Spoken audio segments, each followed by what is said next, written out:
شروع اللہ کا نام لے کر جو بڑا مہربان نہایت رحم والا ہے۔ بھلا تم کو ڈھانپ لینے والی یعنی قیامت کا حال معلوم ہوا ہے؟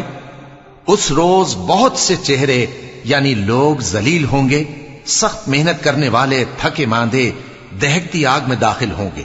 ان کو ایک کھولتے ہوئے چشمے کا پانی پلایا جائے گا، ایک سخت خاردار جھاڑی کے سوا ان کے لیے کوئی کھانا نہیں ہوگا جو نہ مفید غذا بنے اور نہ بھوک میں کچھ کام آئے۔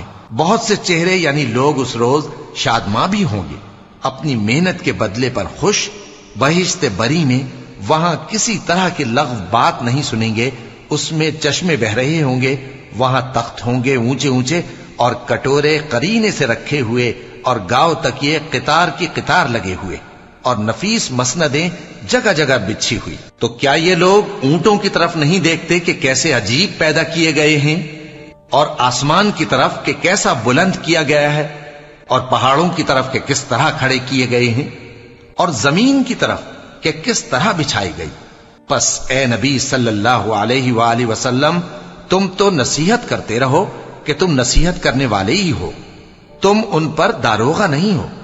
ہاں، جس نے منہ پھیرا اور نہ مانا تو اللہ اس کو بہت بڑا عذاب دے گا۔ بے شک ان کو ہمارے ہی پاس لوٹ کر آنا ہے، پھر ہمارے ہی ذمے ان سے حساب لینا ہے۔